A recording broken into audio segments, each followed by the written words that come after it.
My heart bombed my throat. That clouded my eyesight. I only had to walk the few meters I used to walk every day. And I would find out the secrets my grandfather hid from me. The feeling was weird, exciting, terrifying actually. But I couldn't let that opportunity slip by.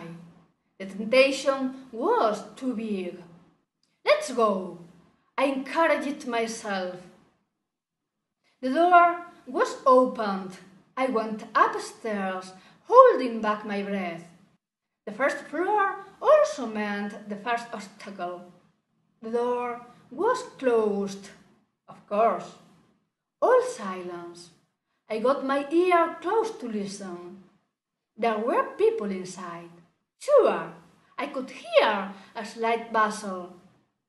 I supposed, ignoring the time gap, it was my grandpa working on his toys.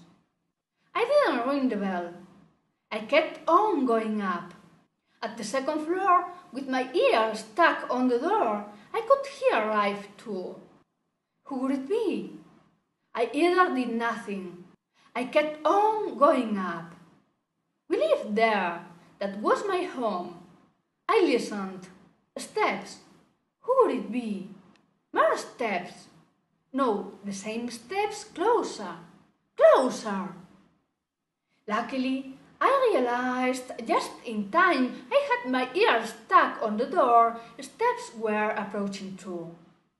I got to pull it off in the moment a metal clinking joined the steps. I started to run, hearing the sharp blow of the bolt, backwards at first, forwards then. I went out of the entrance accompanied by the last steps down of a mysterious relative. I waited. And what if they still didn't live there? Pretending at the street, I swayed nervously, resting against a lamppost. My heart beat faster, even though it seems impossible, faster and stronger. Who would it be? I was waiting for a feeling of familiarity, perhaps sympathy, to tell me that person was family of mine. I expected to know my father or my mother. From the door it came out a young woman with kind face and serene look. "Lally, bring oranges!" a man shouted through the window. "Fine!" the so-called Lally answered almost without looking up. "Don't forget it! I didn't write it down on the note!" The man insisted. "I don't! You tied him!" The young woman shouted, making a face to him. The man smiled. I was watching, trying to fix as much as possible the young lady face, the man at the window face. I tried to feel, but if feeling was the indicative of belonging to that people, I didn't belong. "Nothing," I dropped. "Nothing?" Fräulein repeated behind me. I turned around. "What are you doing here?" I asked. Now it was I, the one that suffered stress peaks. "I've been here for 10 minutes behind you, and didn't you realize?" He laughed at me. "I have not been here for 10 minutes. I put him in his place. He looked at me saying, "If you say so," and smiled. "I'm not going to let you go alone," he said, getting serious again. I didn't say a word.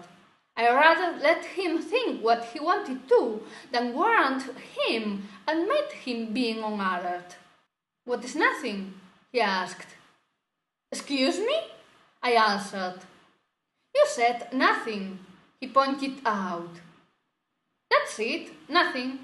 I tried not to give explanations. "What are you doing?" he asked. "Nothing," I said without realizing. "If I ask you What's the interesting thing about this house? He said, signaling the door. Are you going to say that nothing again?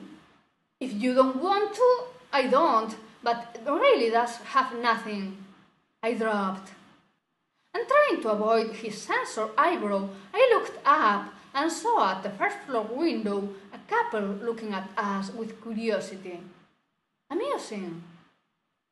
Something. A feeling was indicative of belonging to that people. I did belong.